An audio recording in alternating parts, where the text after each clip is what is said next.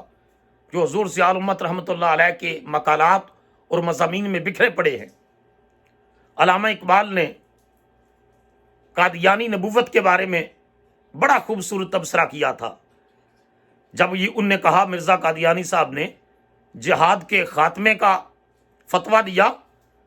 تو اقبال فرماتے تھے وہ نبوت ہے مسلمان کے لیے برگ حشیش بھنگ کا پودا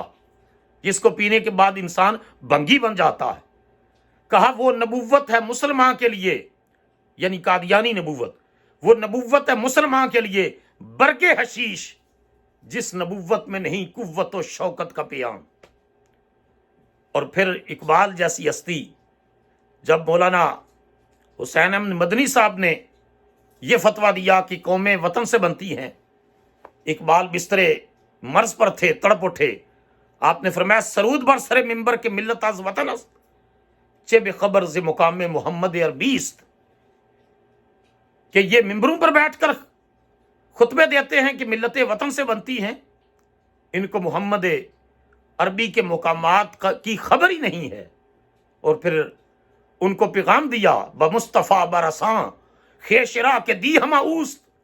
اگر با او نہ رسیدی تمام بولہ بیست، کہا کہ خود کو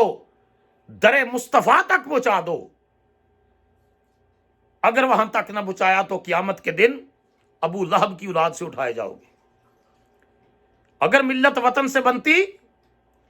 تو ابو لہب ملت اسلامیہ کا فرد ہوتا، ابو جہل ملت اسلامیہ کا فرد ہوتا، لیکن ان کو تو رد کر دیا گیا اور حبشے کا بلال آتا ہے اور مدینے کے صحابہ کا امام بن جاتا ہے۔ جسے چاہا در پہ بلا لیا، جسے چاہا اپنا بنا لیا۔ یہ بڑے کرم کے ہیں فیصلے، یہ بڑے نصیب کی بات ہے۔ سامعین گرامی، الکرم فرینڈز کو میں بار دیگر مبارکباد پیش کرتا ہوں ان کی اس حسین کاوش پر جو حضور قبلہ غریب نواز کی قیادت میں ہر ماہ وہ دین اسلام کی روشنی کو عام کرنے کے حوالے سے کر رہے ہیں۔ احمد ندیم قاسمی نے حضور کی نبوت کی عالمگیریت کے حوالے سے جو اشعار کہے اور میں نے ابتدا میں پڑھے انہی پر ختم کر رہا ہوں۔ اب بھی ظلمات فروشوں کو گلا ہے تجھ سے، رات باقی تھی کہ سورج نکل آیا تیرا، تجھ سے پہلے کا جو ماضی تھا وہ ہزاروں کا سہی، اب جو تا حشر کا فردا ہے وہ تنہا تیرا، وما علینا الا البلاغ المبین۔